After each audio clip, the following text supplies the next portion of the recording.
जो लोग शव यात्रा से लौटकर स्नान करते हैं वो मेरी बात कान खोल कर सुन लेना, नहीं तो तुम्हारी ये एक छोटी सी गलती तुम्हारे दुर्भाग्य को न्योता दे देगी। दोस्तों, हमारे हिंदू सनातन धर्म में शव यात्रा का बहुत ही गहरा एवं रहस्यमय महत्व बताया गया है।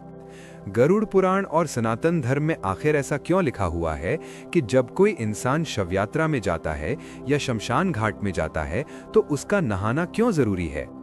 दोस्तों, आज का जो हमारा विषय होने वाला है वो विषय कोई साधारण नहीं है, क्योंकि आज आपके द्वारा की हुई उन गलतियों के बारे में आज मैं आपको बताने वाला हूं, जो गलतियां ना सिर्फ आपके दुर्भाग्य को न्योता देती है बल्कि आपके परिवार की सुख शांति और समृद्धि छीन लेती है, आपके जीवन से खुशियां छीन लेती है। जी हां दोस्तों, देखिए, इस वीडियो को साधारण समझने की भूल बिल्कुल मत कीजिएगा। शव यात्रा यानी कि वो यात्रा जब किसी इंसान की मृत्यु हो जाती है तो उसके शव को शमशान तक ले जाया जाता है और उसे पंच तत्व में विलीन किया जाता है। अब देखिए, बहुत सारे लोग तो ऐसे होते हैं कि आज के समय में मॉडर्न हो गए हैं, कलयुग चल रहा है। लोग कई बार शमशान घाट से आते हैं लेकिन नहाते नहीं हैं और फिर वे अपने घर में ऐसे ही चले जाते हैं। कोई अपनी दुकान पर चला जाता है, कोई अपने व्यापार स्थान पर चला जाता है, लेकिन वे नहाना सही नहीं समझते हैं। लेकिन इसके पीछे गरुड़ पुराण क्या कहता है वो आज कान खोलकर सुन लेना, नहीं तो तुम्हारा जीवन अस्त व्यस्त होते देर नहीं लगेगी। जी हाँ दोस्तों, सबसे पहले तो मैं आपसे हाथ जोड़कर एक छोटी सी विनती करता हूँ कि जो भी बात बताऊंगा बिल्कुल सरल और स्पष्ट भाषा में बताऊंगा। तो सबसे पहले आप सभी इस वीडियो को लाइक कर दीजिए और कमेंट बॉक्स में यदि आपके मन में कोई भी शंका है, कोई भी प्रश्न है जो आपके मन में चल रहा है, तो बेझिझक आप हमसे पूछिएगा। हम आपके सभी सवालों का जवाब देंगे। दोस्तों देखिए, जो लोग शमशान घाट से आकर अंतिम यात्रा में सम्मिलित होकर ये सोचते हैं कि नहाना कोई जरूरी बात नहीं है, तो वे कान खोल कर सुन लें, क्योंकि हमारे सनातन धर्म की उस गहराई को समझें, उस गहराई को जानें जिसे आर्षि मुनियों ने हजारों वर्ष पहले देख लिया था। दोस्तों, गरुड़ पुराण में स्पष्ट रूप से बताया गया है कि मृत्यु केवल शरीर की समाप्ति नहीं है, यानी कि जब कोई इंसान मरता है तो सिर्फ उसका शरीर नहीं मरता बल्कि वो एक यात्रा का आरंभ है। दोस्तों, और उस यात्रा के समय केवल वो आत्मा ही नहीं बल्कि अंतिम यात्रा में सम्मिलित हर व्यक्ति सूक्ष्म रूप से उस वातावरण से प्रभावित होता है। शमशान घाट दोस्तों हमारे शास्त्रों में अपवित्र जगह बताया गया है, लेकिन किस हद तक सही है ये भी आज हम गरुड़ पुराण के आधार पर जानेंगे। जी हाँ दोस्तों, देखिए, शमशान घाट वो स्थान है जहाँ पृथ्वी, अग्नि, वायु और आकाश चारों तत्व एक साथ सक्रिय अवस्था में होते हैं। जी हाँ, वहाँ केवल लकड़ी और चिता नहीं जलती बल्कि अनगिनत भटकती हुई सूक्ष्म योनियां, अनगिनत भटकती हुई अधूरी इच्छाओं वाली आत्माएं और नकारात्मक ऊर्जाएं विचरण करती हैं। जी हाँ दोस्तों, इसीलिए हमारे शास्त्रों में ये भी बताया गया है कि घर में जब भी कोई शुभ या मंगल कार्य हो तो उसके 15 दिन पहले से और 15 दिन बाद तक हमें शमशान घाट के आसपास भी नहीं जाना चाहिए। अब दोस्तों देखिए, गरुड़ पुराण के अनुसार जब किसी जीव का शरीर पंच तत्व में विलीन किया जाता है तो उसकी आत्मा अत्यंत भ्रमित अवस्था में होती है, यानी कि उसकी आत्मा भ्रमण करती है। वो अपने घर, अपने परिजनों और अपनी पहचान से जुड़ी होती है और उसी समय अंतिम यात्रा में गए लोग उसके सबसे निकट होते हैं, विशेषकर उन लोगों से जो उसके अपने हैं, जो उसके साथ दिन रात रहते थे। तो देखिए दोस्तों, ऐसे में वो आत्मा सूक्ष्म रूप से उनके साथ चिपकने का प्रयास करती है, विशेषकर उन लोगों से जिनके मन में डर, शोक, क्रोध या अत्यधिक मोह होता है। इसलिए हमारे शास्त्र कहते हैं कि शमशान से लौटकर स्नान करना केवल शरीर की सफाई नहीं होती है। हम शमशान से लौटकर आते हैं तो हम स्नान कर लेते हैं, लेकिन देखिए, आप सोचते होंगे कि ये स्नान तो सिर्फ शरीर की सफाई के लिए है, शरीर की शुद्धि के लिए है, तो ये आपका सबसे बड़ा भ्रम है।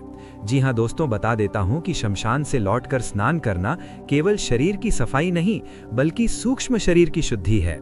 जल को सनातन धर्म में जीवन, शांति और शुद्धि का माध्यम माना गया है और गरुड़ पुराण बताता है कि जल में प्रवेश करते ही व्यक्ति के चारों ओर बनी नकारात्मक ऊर्जा की परत टूट जाती है।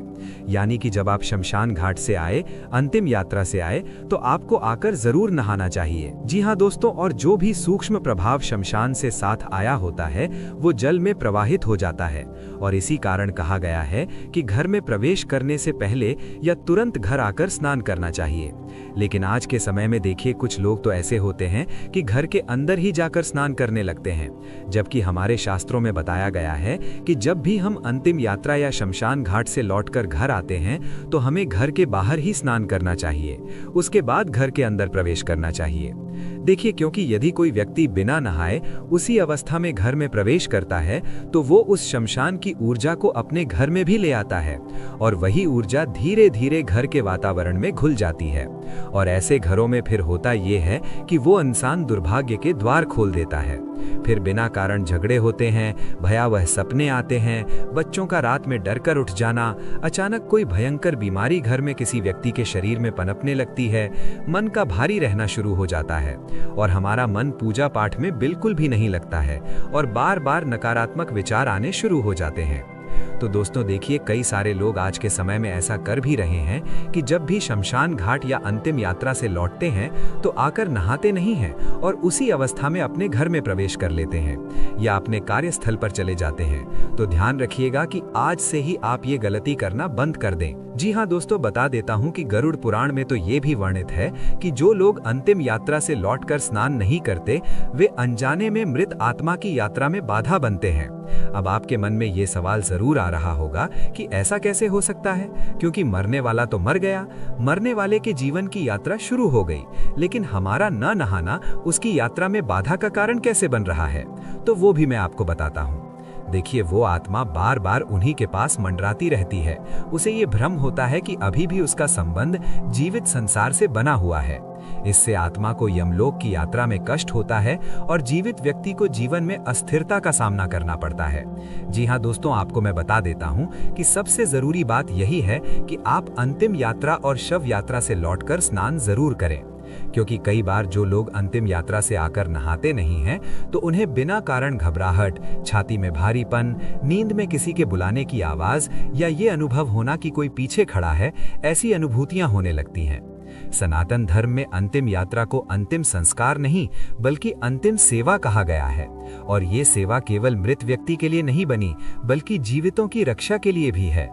हर क्रिया, शमशान जाना, अग्नि देना, अस्थि विसर्जन और अंत में स्नान, सबका उद्देश्य ये सुनिश्चित करता है कि मृत आत्मा की और जीवित संसार के बीच का संबंध विधि पूर्वक समाप्त हो जाए।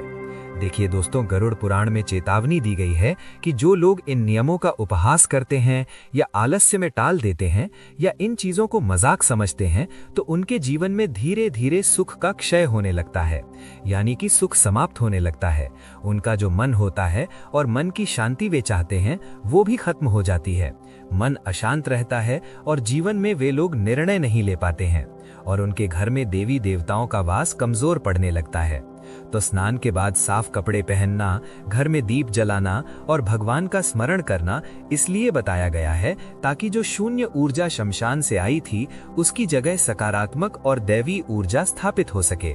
देखिए, कई सारे लोग ऐसे भी होते हैं जो शमशान घाट से आते हैं, अंतिम यात्रा से आते हैं तो वे मंदिर नहीं जाते हैं, लेकिन हमारे शास्त्रों में ये भी बताया गया है कि अगर आप कहीं पर शमशान घाट जा रहे हैं या अंतिम यात्रा में जा रहे हैं तो वहां से आकर स्नान जरूर करना चाहिए और स्नान करने के बाद या तो अपने घर के मंदिर में ही दीपक जला लेना चाहिए, वहां पर माथा टेक लेना चाहिए, या फिर घर के आसपास कोई मंदिर हो तो वहां पर हमें जाना चाहिए।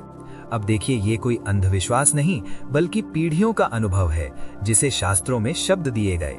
अंतिम यात्रा सब यात्राओं से अलग इसलिए है क्योंकि ये एक ऐसी यात्रा है जहां एक आत्मा संसार से विदा होती है और जो उसे विदा करने जाते हैं वे कुछ क्षणों के लिए मृत्यु के बहुत निकट होते हैं, इतने निकट कि मृत्यु उन्हें आसानी से खींच भी सकती है। देखिए, मृत्यु का सानिध्य हल्का नहीं होता, वो व्यक्ति को भीतर तक हिला देता है और यदि उस प्रभाव को विधि पूर्वक धोया न जाए तो वो जीवन में डर, भ्रम और अशांति बनकर रह जाता है। गरुड़ पुराण यही कहता है कि मृत्यु का सम्मान करो, उसके नियमों का पालन करो, क्योंकि जो मृत्यु को हल्के में लेता है वो जीवन को कभी स्थिर नहीं रख पाता। इसलिए शमशान से लौटकर स्नान करना केवल परंपरा नहीं बल्कि आत्मिक सुरक्षा का कवच है। जो व्यक्ति इसे अपनाता है वो अनजाने खतरों से बचा रहता है और जो इसे नजरअंदाज करता है वो ये भी नहीं समझ पाता कि उसके जीवन में अचानक अंधेरा क्यों बढ़ने लगा। इसलिए मेरी बात को आप कान खोल कर सुन लेना कि दोस्तों, यदि आपके जीवन में अगर कुछ भी अनहोनी होने लगे तो समझ जाइएगा कि आपके द्वारा की हुई छोटी छोटी गलतियों की वजह से ही वो अनहोनी हुई है।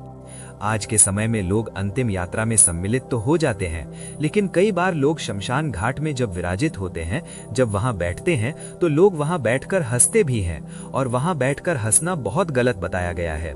हमारे शास्त्रों में दोस्तों, गरुड़ पुराण में बताया गया है कि जो लोग शमशान घाट जाते हैं वे वहां क्यों जाते हैं? उस मृत शरीर को पंच तत्व में विलीन करने के लिए। लेकिन कुछ लोग शमशान घाट में बैठकर समाज की बातें, परिवार की बातें, हास उपहास करने लगते हैं, बड़ी बड़ी ठहाके मारकर हंसने लगते हैं। तो गरुड़ पुराण क्या कहता है ये भी ध्यान से सुन लीजिएगा कि हमें शमशान घाट में अपने आप को किस तरह व्यवस्थित रखना चाहिए, क्योंकि लोगों को ये भी नहीं पता है आज के समय में कि हमें शमशान घाट में कैसे रहना चाहिए। देखिए दोस्तों, बताया गया है कि शमशान घाट बिल्कुल साधारण और सामान्य स्थान नहीं है। वहां हंसी मजाक, ऊंची आवाज में बात करना, फोन पर हंसना या इधर-उधर देखना पूरी तरह से वर्जित माना गया है। ये हमारा शास्त्र कहता है। कहा जाता है कि वहां मन जितना चंचल होता है, उतनी ही जल्दी जो सूक्ष्म नकारात्मक ऊर्जा होती है वो हमारी तरफ आकर्षित होती है। इसलिए जब भी आप शमशान घाट में जाइए, जब भी वहां बैठें, तो सिर झुकाकर, कम बोलकर और गंभीर रहना चाहिए, क्योंकि वहां की जो शांति होती है दोस्तों, और वहां का जो ऊर्जात्मक वातावरण होता है, उसका सम्मान हमें जरूर करना चाहिए। देखिए, शमशान घाट में जब भी हम जाएं, तो वहां पर एक चीज का ध्यान और रखें कि अनावश्यक चीजों को ना छुएं। शमशान में पड़ी लकड़ी, राख, चिता की मिट्टी, हड्डियां या कोई भी वस्तु बिना कारण नहीं छूनी चाहिए, क्योंकि गरुड़ पुराण के अनुसार इन वस्तुओं में मृत आत्मा की सूक्ष्म छाप जुड़ी होती है, जो जीवित व्यक्ति के साथ घर तक आ सकती है। और देखिए दोस्तों, जब हम किसी इंसान की शव यात्रा में जाएं, तो शव यात्रा के दौरान भी कुछ गलतियां हैं जो हमें नहीं करनी चाहिए। देखिए दोस्तों, जब हम किसी इंसान की शव यात्रा में जाते हैं, तो कुछ लोग ऐसे होते हैं जो उनका नाम लेकर जोर जोर से रोते हैं। तो शास्त्रों में माना गया है कि शव यात्रा के समय अत्यधिक विलाप आत्मा को बांध देता है। शांत आंखों से श्रद्धा रखें और मन में प्रार्थना करें कि भगवान आत्मा को शांति दे। लेकिन कई लोग ऐसे होते हैं जो बार बार नाम लेकर अत्यंत विलाप करते हैं, तो उससे होता यह है कि वो आत्मा बंधन से मुक्त नहीं हो पाती, और फिर उस आत्मा की आगे की यात्रा में बहुत सारी तकलीफों का सामना करना पड़ता है। और देखिए, शव यात्रा में जब हम जाते हैं, तो आज के समय में ऐसा हो गया है कि लोग अत्यधिक मात्रा में आते हैं, लेकिन शव यात्रा की मर्यादा को नहीं समझते। शव यात्रा में लोग धक्का मुक्की करने लगते हैं, अर्थी को कंधा देने के लिए धक्का मुक्की करते हैं, जबकि धक्का मुक्की, जल्दबाजी या मजाक करते हुए चलना ठीक नहीं है। धीमी चाल, संयमित कदम और सिर झुकाकर चलना सबसे श्रेष्ठ माना गया है। देखिए, केवल वही लोग शव को छुएं जिन्हें परिवार ने अनुमति दी हो। बिना कारण बार बार छूना या देखना ये भी गरुड़ पुराण में ठीक नहीं माना गया है, क्योंकि उस शरीर को छूने की अनुमति बहुत कम लोगों को दी जाती है, और इसके पीछे शास्त्रों का गहरा उल्लेख मिलता है। देखिए, शव यात्रा में जब आप जाइए तो ध्यान रखिएगा कि कुछ भी खाना पीना नहीं है। शव यात्रा में लोग पान, सिगरेट, गुटखा, चाय आदि बड़े चाव से खाते पीते हुए चलते हैं, लेकिन इन सभी चीजों को हमारे शास्त्रों में वर्जित माना गया है, क्योंकि ये भोग का नहीं बल्कि त्याग का समय है। कम शब्दों में, धीमी आवाज में सांत्वना दें। लंबे उपदेश या अपनी परेशानियां सुनाना ठीक नहीं है। परिवार के प्रति हमेशा संवेदना रखें और मन में डर नहीं बल्कि स्वीकार भाव रखें। देखिए, जब हम किसी इंसान की अंतिम यात्रा या शव यात्रा में जाते हैं, तो हमारा मन डरने लगता है। ये सोचने लगता है कि कहीं ये घटना हमारे परिवार में ना हो जाए, कहीं ये घटना हमारे घर में ना हो जाए। तो मृत्यु से डरने की बजाय जीवन की सत्य को स्वीकार करें, क्योंकि डर व्यक्ति को अस्थिर करता है, जबकि स्वीकार शांति देता है। और यात्रा पूरी होने पर मन को हल्का रखें। अंतिम दर्शन के बाद मन में यही भाव रखें कि ईश्वर इस आत्मा को शांति दे और अपने चरणों में स्थान दे। जी हाँ दोस्तों, अब देखिए, मैंने आपको जो जानकारी बताई है वो जानकारी गरुड़ पुराण के आधार पर थी। तो अगर आपको मेरे द्वारा बताई गई जानकारी अच्छी लगी हो तो मेरी इस छोटी सी वीडियो को आप सभी लाइक अवश्य कर दीजिएगा। और यदि आपके मन में कोई भी शंका है, कोई भी सवाल है जो आपको खाए जा रहा है, तो आप बेझिझक कमेंट बॉक्स में हमसे अवश्य पूछें। आपके सभी सवालों का जवाब बाकायदा दिया जाएगा और हमारे चैनल को सब्सक्राइब अवश्य कर दीजिएगा।